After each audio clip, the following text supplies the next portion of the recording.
আমি যেনেদৰে আশা কৰিছিলোঁ আৰু বিশ্বাস আস্থা ৰাখিছিলোঁ অন্যান্য আদালতৰ ওপৰত সেইমতে আমি সকলো ৰায়দান পাইছোঁ।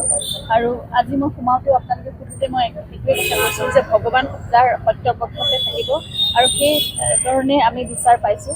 আমাৰ সুদক্ষ প্ৰজিকিউশ্যন টিমে তেওঁলোকে খুব শক্তিৰে তেওঁলোকে যুঁজিছে আৰু যিখিনি তেওঁলোকে প্ৰতিষ্ঠা কৰিব লাগে সেইমতে আগবাঢ়ি গৈছে আমি বিচৰা মতে। সেইকাৰণে আমি খুব আশাবাদী এতিয়া আৰু বিশ্বাস ৰাখিছোঁ, আস্থা ৰাখিছোঁ ন্যায় ব্যৱস্থাৰ ওপৰত আমি ন্যায় পামেই। যিখিনি দোষী আছে, যিখিনি চৰম শাস্তি যেনেকৈ পাব লাগে, যি বুলি অসমৰ সমগ্ৰ ৰাইজে আশা কৰিছে সেইধৰণে আগবাঢ়িব। আৰু SRT দক্ষ অফিচাৰসকলে যিদৰে ইনভেষ্টিগেশ্যন কৰিছিলে সেইমতে আজি সকলোবোৰ ধাৰা যিদৰে আগতে লগোৱা হৈছিলে সেই ধাৰা অব্যাহত ৰাখিছে। সেইমতে আগবাঢ়িব এতিয়া বিচাৰ কাৰ্য। আৰু যেনেদৰে কমলাৰ ছাৰে কৈছে যে 8 জুনৰ পৰা সাক্ষী সেই প্ৰক্ৰিয়া আৰম্ভ হ'ব।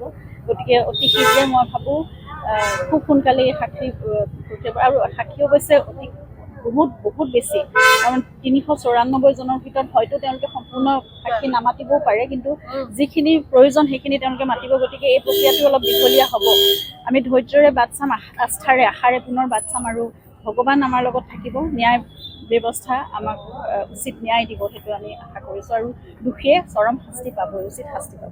ফাৰ্ষ্ট ট্ৰেক কোৰ্ট শৰ্মিলা ভূঞাই মেডামে চাৰ্জ গোটেইখিনি শুনি আজি সন্তুষ্ট হৈ দুই পক্ষৰ আৰ্গুমেণ্টত তেওঁ আমাৰ আসামীবিলাকৰ এগেইনষ্টে ভেৰিয়াছ ছেকশ্যনছত চাৰ্জ ফ্ৰেম কৰিলে মানে অৰ্থাৎ অহা তাৰিখৰ পৰা 8 জুনৰ পৰা তেওঁ দিন ধাৰ্য কৰিছে সাক্ষীৰ কাৰণে।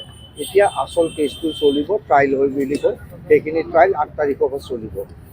আজিৰ পৰা আৰু কোনো ধৰণৰ আৰু নেচেচেৰিলেছ হিয়াৰিং নাই। এতিয়া ডাইৰেক্ট আমি সাক্ষী লৈ যাম। 8 তাৰিখৰ পৰা দিন ধাৰ্য কৰা হৈছে, ডেইলি চলিব।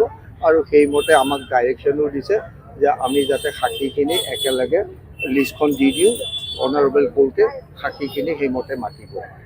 চ' আজি এতিয়া চাৰ্জ ফ্ৰেম কৰিলে against all the accused persons 36, 37, 38 BNSS।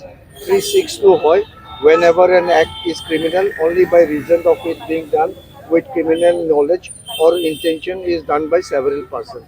তাৰপিছত কিছুমান এগেইনষ্টত কনস্পিৰেচিও আছিল। সন্দীপন গাৰ্গৰ এগেইনষ্টে কনস্পিৰেচিটো নাই, বাকীবিলাকৰ এগেইনষ্টে কনস্পিৰেচি আছিল।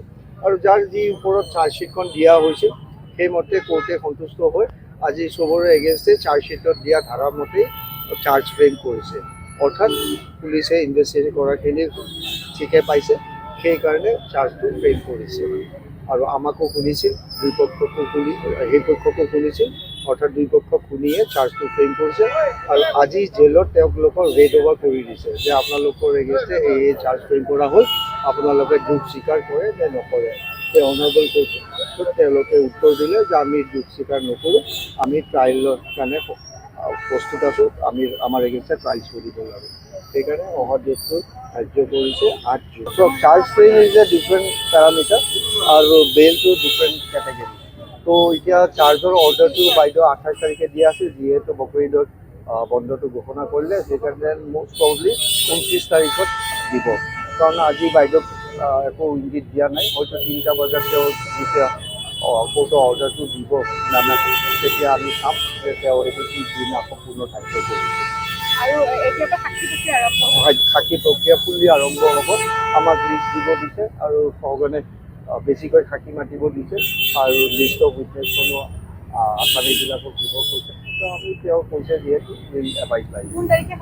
8 তাৰিখে দিন ধাৰ্য কৰিছে সাক্ষীৰ পৰা। এতিয়া নন ষ্টপ সাক্ষী 8 তাৰিখৰ পৰা আৰম্ভ হ'ব।